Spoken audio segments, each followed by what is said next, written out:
I like it. I like both, actually. They're just very different from each other. Well, I literally had a group do like 16, and they picked the first one.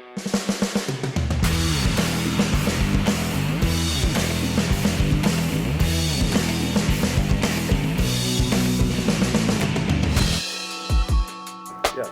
So 2 baked American pure. Okay. 3 French Cuillet. 1 Maker's 46.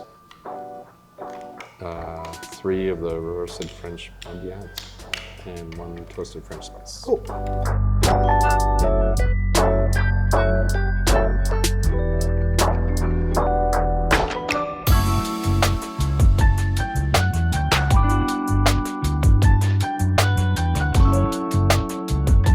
Take a taste, take a smell, see what you think.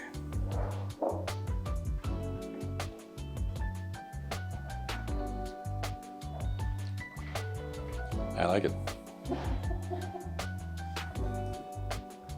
That was easy. Nailed it. I'm an easy guy. We're done. What would make it better? Larger glasses? Actually, I like it as it is. I don't think I would change it. Okay. But that doesn't mean it's necessarily the best or right, but it's good. Okay. But he had an idea. He knows way more about whiskey than I do.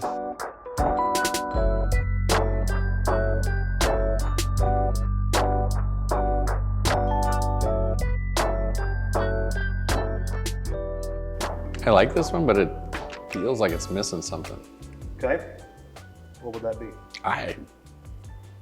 Well, again, I go towards the sweeter palate, and I feel like it's missing the sweetness.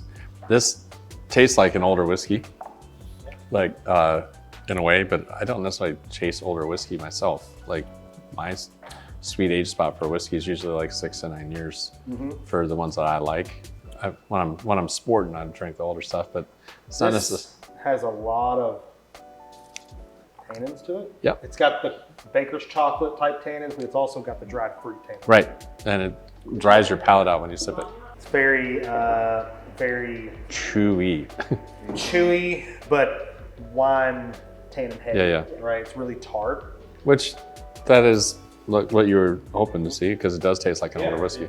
So with this one, if you took that P2 out and put a cuvee in, totally change the whole thing. Yeah. It would bring out more sweet notes, but it may carry a longer heat. Not that it'd be make the nose bigger. You could also you could swap out one of the spices for a cuvee. I actually like the first one fine as it is. What would something you'd want to try to make it different? Well, just because I like this one doesn't mean I'm firmly committed to it. I like both, actually. They're just very different from each other. What I was thinking we could do is play with his a little bit, his idea. I would say, well, I would like 2 of the cuvee, so maybe 1, 2, 1, 4, 2. I mean, that's literally the dead middle of 1 and 2. So Yeah, I know, that's what I was thinking. 1, 2.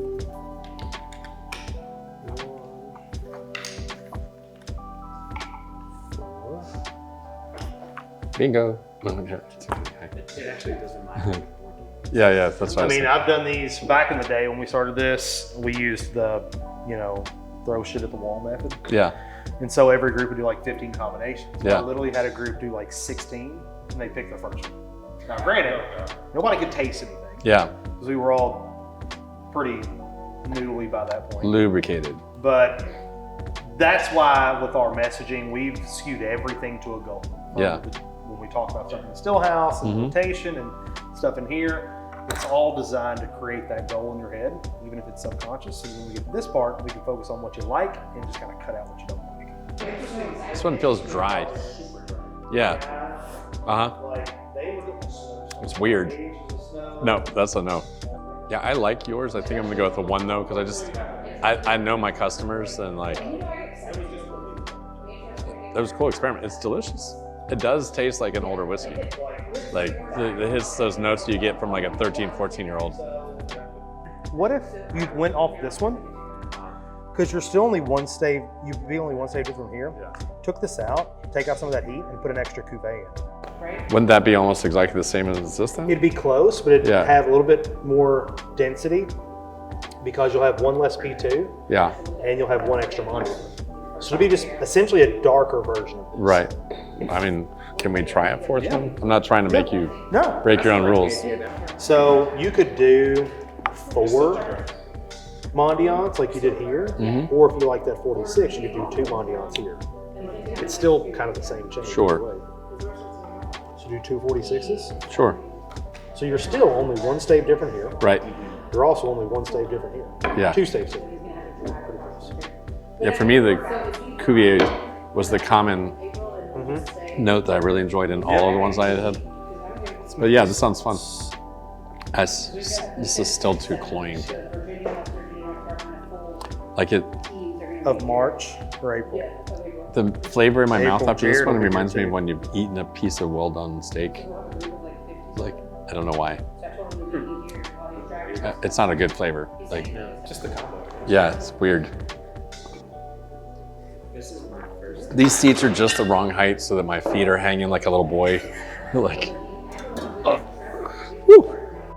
All right, so now that we're finished with the tour and you kind of got to see a little bit of the behind the scenes action, what you got to see was us picking and choosing what was going to create the flavors of the profile of the bottles that we're selecting for my restaurant.